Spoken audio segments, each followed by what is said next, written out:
మేము మీకు అండగా ఉన్నామని చెప్పేసి మనం కూడా ఎవరు రెచ్చిపోకండి. ఎవరిని కూడా పొలిటికల్ ప్రాసెస్లో అండర్మైన్ చేయొద్దు. Let it be YCP also. వైసీపీని కూడా మీరు అండర్మైన్ చేయకండి.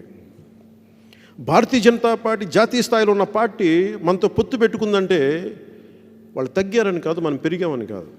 మన అవసరాన్ని గుర్తించారు, మనం వాళ్ళు గుర్తించాలంతే, గౌరవించాలి. సో అది వైసీపీ, అది మీరు టీడీపీకి కూడా మీరు అదే అన్వయించాలి. అందుకని టీడీపీని దయచేసి ఎక్కడా కూడా మన నాయకులు ఎవరైనా సరే తగ్గించేలా మాట్లాడితే అది పార్టీ వ్యతిరేక చర్యగా నేను చూస్తాను. ఎందుకంటే ఎందుకు వ్యతిరేక చర్యగా చూస్తాను, ఇది నేను కోట్లాది మంది ప్రజల తాలూకు భవిష్యత్తుని నిర్ణయించేది అలయన్స్. సో మీరు దానికి తూట్లు పొడుస్తున్నారంటే నాకు తూట్లు పొడవట్లా, జనసేనకు తూట్లు పొడవట్లా. ఏ ప్రజలకైతే నిలబడాలి అని అనుకుంటున్నామో దానికి తూట్లు పొడుస్తున్నారు.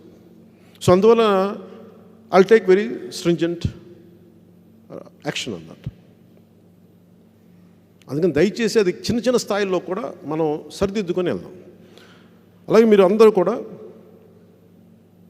నేను ప్రతి నియోజకవర్గపు ఇన్ఛార్జ్ తోటి, అక్కడున్న కీలకమైన పనిచేసే కీలకమైన వ్యక్తులందరితోటి ఈ 9-10వ తారీఖు నుంచి అందరితో ప్రతి నియోజకవర్గం ఇంటరాక్ట్ అవుతాను. ఇక్కడే కొన్నిసార్లు నేను కావాలంటే అక్కడికి వస్తాను, రాజమండ్రి లాంటి చోట్ల ఉంటే, కొన్నిసార్లు ఇక్కడే. దాని డిపెండ్స్ ఆన్ దట్. నేను అందరితో ఇంటరాక్ట్ అయ్యి మీ అందరి ఒపీనియన్స్ తీసుకొని, అలాగే నా దగ్గర డేటా కూడా ఉంది, ఎవరు ఏ స్థాయిలో పని చేశారు, ఎలా చేశారు, కెపాసిటీ ఏంటి అనేది. సో భవిష్యత్తులో మనం ఫామ్ చేయబోతున్న గవర్నమెంట్కి ఎలా పని చేయబోతున్నాం, ఏ స్థాయిలో పని చేయాలి, వీటన్నిటి మీద నేను మీ విలువైన అభిప్రాయాలు తీసుకుంటాను. మీ విలువైన సమయం తీసుకొని భవిష్యత్తులో ఒక 10 years, దశాబ్దం జగన్ రాజకీయాల వైపు చూడకూడదు. దశాబ్దం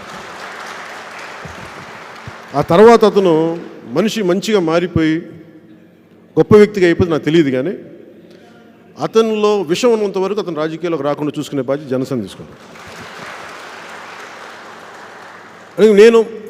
నేను చాలా బలంగా నిర్ణయించుకున్నాను.